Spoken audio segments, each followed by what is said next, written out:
Hello everyone.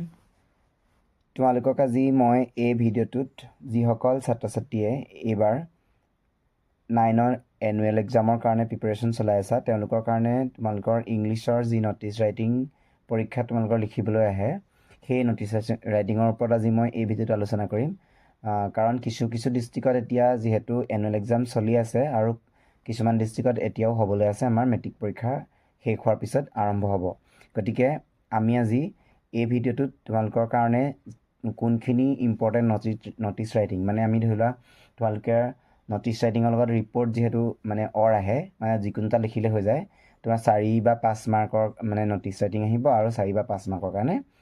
Report writing 4 বা 5 আহে এটা প্ৰশ্নত মানে তোমালোকৰ গতিকে আমি নটিছ আৰু ৰিপৰ্ট তোমালোকে দুটা ভিতৰত কোনোবা এটা বাছি ল'ব লাগে গতিকে আমি নটিছ কেনেকুৱা ধৰণৰ চাব লাগিব মই তোমালোকক আজি এই নটিছখিনিৰ কেইখনমান ইম্পৰ্টেণ্ট নটিছ দিম তোমালোকে সেইখন ভালকৈ চাবা তাৰ ভিতৰতে মোৰ মতে কমন আহিব বুলি মই ভাবোঁ চোৱা প্ৰথম নটিছটো আমাৰ ইয়াত দিছে কুৱেশ্যন বেংক এখনত তাত দিছে যে you are Pramila Priyam the sports secretary of Kokrajhar senior secondary school Kokrajhar write a notice suitable for your school notice board giving the details for participation of students in a football tournament to be organized by your school word limit 50 words কৈছে মানে ইয়াত কৈছে যে তুমি তোমাৰ বিদ্যালয়ৰ কি কৈছে স্পৰ্টছ ছেক্ৰেটাৰী হ'বলৈ কৈছে প্ৰমিলা এণ্ড প্ৰিয়ম তুমি ধৰি লোৱা যে তুমি প্ৰিয়ম আৰু প্ৰমিলা আৰু স্পৰ্টছ ছেক্ৰেটাৰী কোনখন স্কুলৰ কোকৰাঝাৰ ছিনিয়ৰ ছেকেণ্ডেৰী স্কুলৰ স্পৰ্টছ ছেক্ৰেটাৰী গতিকে তোমাক এখন স্পৰ্টছ ছেক্ৰেটাৰী হৈ পিনি তোমাক কৈছে যে তুমি এখন নটিছ বৰ্ডত জাননী দিয়া যে তোমালোকৰ স্কুলত এখন ফুটবল টুৰ্ণামেণ্ট হ'ব তাত তোমালোকে ফুটবল টুৰ্ণামেণ্টখনৰ গোটেই ডিটেইলছটো মানে কিমানে ধৰি লোৱা তাত জইন কৰিব কিমান টিমে সেইখিনি গোটেই ডিটেইলছ জনাই পিনি এখন তোমাৰ নটিছ মানে আমাক তাত বনাবলৈ কৈছে গতিকে সেই নটিছখন মই তোমালোকক লিখি থৈছোঁ তোমালোকক এনচাৰটো মই দেখাই দিছোঁ চাই লোৱা ইয়াত দিয়া আছে চোৱা প্ৰথম আমি নটিছত লিখোঁতে নটিছখন সাধাৰণতে আমি বক্সৰ ভিতৰত লিখিব পাৰিলেতো ভাল কিন্তু মই ভাবোঁ বক্সত লিখা নাই তোমালোকে এনেকৈও লিখিব পাৰা প্ৰথম আমি যিহেতু স্কুলখনৰ নামটো দি থৈছে গতিকে কোকৰাঝাৰ ছিনিয়ৰ ছেকেণ্ডেৰী স্কুল আমি লিখিছোঁ তাৰপিছত তোমালোকে তাত পিছফালে আমি কোকৰাঝাৰ বুলি লিখি দিব পাৰা ইয়াত কমাটো দি পিনি কোনোটো ডিষ্ট্ৰিক্টৰ নটিছ তাৰপিছত ইণ্টাৰ স্কুল ফুটবল টুৰ্ণামেণ্ট হয়নে তাৰপিছত ডেটটো দিয়া তাৰপিছত কি আছে the school will organise an inter school football tournament from 20th March 26 to 25th March 2026 30 teams from different schools will take part in the tournament the schools who want to play for our own school team may give their names for selection on 17th March 2026 all other students are requested to cooperate for the success of the event Priyam Baruah sports secretary যেহেতু আমাক প্ৰিয়ম আৰু প্ৰমিলা কৈছিলে সেইকাৰণে আমি প্ৰিয়ম লিখিছোঁ ইয়াত তোমালোকে ভিডিঅ'টো ৰখাই লৈ নটিছখন ধুনীয়াকৈ লিখি ল'বা এইখন দেই নেক্সট তোমালোকৰ তাৰপিছত আমি কোনখন নটিছ চাম তোমালোকৰ এই নটিছখন দিছে যে এই 10 নম্বৰ থকা নটিছখন চোৱা কি কৈছে মই সেইখনত কৈছে you are the editor of the school college magazine write a notice in your college notice board inviting articles for the college magazine word limit 50 মানে কৈছে যে আমাক তুমি তোমাৰ কলেজৰ এজন সম্পাদক হিচাপে মানে তোমালোকৰ স্কুলৰ মেগাজিনখন প্ৰস্তুত কৰিব লাগে সেই মেগাজিনখন প্ৰস্তুত কৰিবলৈ তুমি তোমালোকৰ স্কুল বৰ্ডত এখন নটিছ বনাবলৈ কৈছে যে নটিছখনত এইটো লিখিব কৈছে যে তুমি নটিছখনত মেগাজিনখন প্ৰস্তুত কৰিবৰ কাৰণে বিভিন্ন লিখনি বিচাৰি মানে এখন নটিছ প্ৰস্তুত কৰিবলৈ কৈছে গতিকে আমি সেই নটিছখন 10 নম্বৰ প্ৰশ্নটো তোমালোকে মই 10 নম্বৰটো কৰা মতে তোমালোকে চাই ল'বা প্ৰশ্নটো উত্তৰটো হৈছে এইটো মই স্কুলখনৰ নামটো দিয়া নাই তোমালোকে নিজৰ স্কুলৰ নাম দি ল'ব পাৰিবা তাৰপিছত আমি কি লিখিছোঁ নটিছ তাৰপিছত লিখিছোঁ কণ্ট্ৰিবিউশ্যন ফৰ স্কুল মেগাজিন লিখিছোঁ তাৰপিছত ডেট লিখা হৈছে তাৰপৰা the school magazine Alok will B তোমালোকে স্কুলখনৰ যিটো হয় দি ল'বা মই এনেই আলোক বুলি দি দিছোঁ Alok will be published in the last week of March 26 all the students and respected teacher are requested to submit their articles and poems to be undersigned by 20th March 2026. Ria Borua, editor. বুজি পাইছা সবে এনেকৈ লিখিব লাগিব আৰু তোমালোকে ভিডিঅ'টো ৰখাই লৈ উত্তৰটো ধুনীয়াকৈ এবাৰ লিখি ল'বা প্ৰশ্নটো আমাৰ আছিলে এইটো উত্তৰ 10 নম্বৰটো উত্তৰ তোমালোকে লিখি ল'বা এতিয়া আমি নেক্সট চাম আমি এইটো 2 নম্বৰ কোৱেশ্চনটো চাম চোৱা ইয়াত কৈছে কি you are Malita and Nabajit as the secretary of the cultural club of your school, you have organized a cultural evening on the last day of your college as a Thanksgiving program. Write a notice for your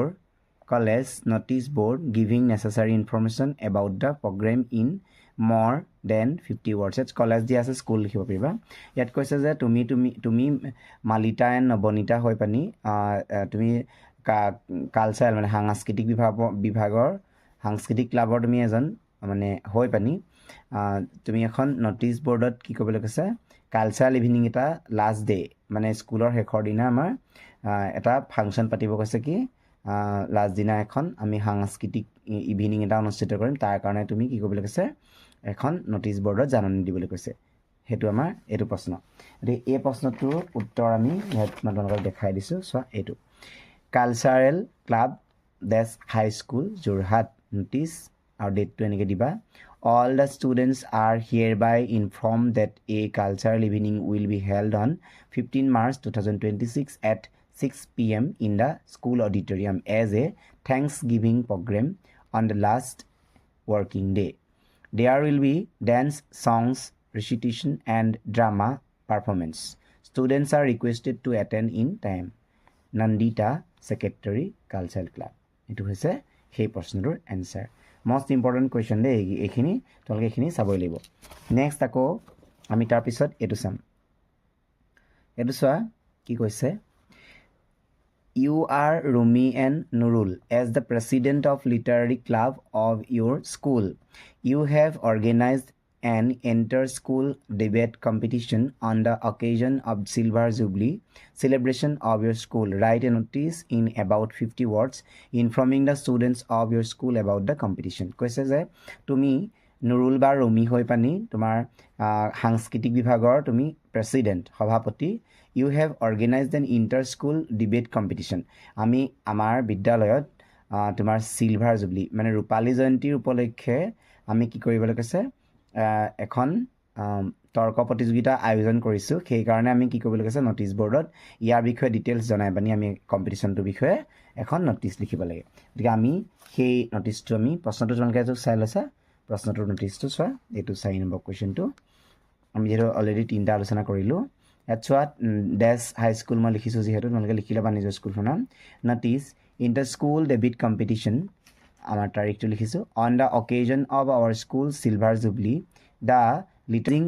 is organizing an inter-school debate competition. Date লিখা আমি ডেটটো লিখিছো টাইমটো লিখিছো venue লিখিছো interested students from classes 9 to 12 must register their names with the undersigned by 20th March. Rumi, President Literary Club. হয়নে এইখিনি এখন ভাল নটিচ নেক্সট আমি একেবাৰে লাষ্ট নটিচখন চাইছো একেবাৰে লাষ্ট আৰু আমি নিদু এইখন পাঁচখনি দিছো so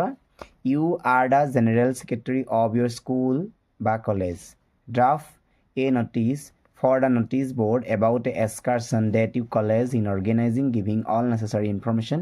asking those desirous to join the excursion to give their names. মানে কৈছে কি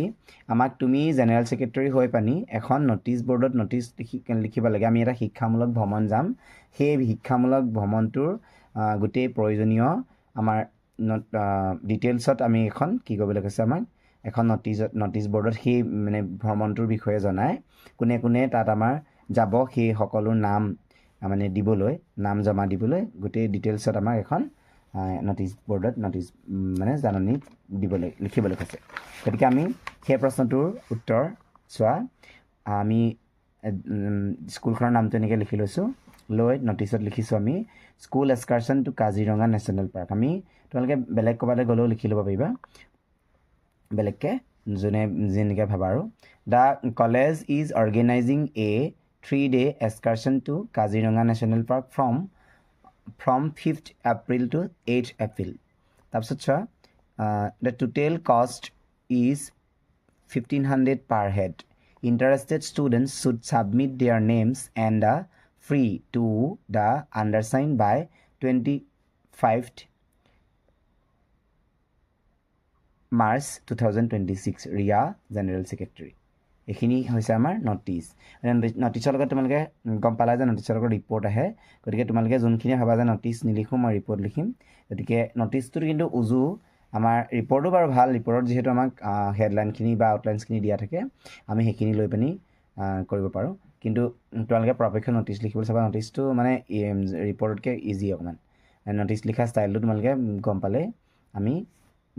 চবেই নটিচত নম্বৰ পাবা আৰু এইখিনি লিখিলেও নটিচত নম্বৰ দি দিয়ে আমাৰ হাইস্কুল বুলি লিখি তোমালোকে নটিচ এনেকৈ তুমি কিহৰ পৰা নটিচটো দিছে সেইখন লিখিলেও নম্বৰ মানে দিয়ে আমাক মডেলটো হ'লেও দেই গতিকে প্ৰথমখনো যদি অকণমান লিখিব পাৰা তেতিয়া নম্বৰটো পাই যাবা তোমালোকে ইমান ভয় কৰিব নালাগে বাৰু মই ৰিপৰ্ট ৰাইটিঙো তোমালোকক কেইখনমান দি দিম আৰু যদি কোনোবাই নতুনকৈ মোৰ চেনেলত ভিজিট কৰি আছা তেনেহ'লে চেনেলটো ছাবস্ক্ৰাইব কৰি দিবা এনেকুৱা ধৰণৰ ভিডিঅ' পাই থাকিবলৈ তোমালোকে ছাবস্ক্ৰাইব কৰি লোৱাটো জৰুৰী গতিকে কৰি ল'বা ধন্যবাদ আজিলৈ আহোঁ বাই বাই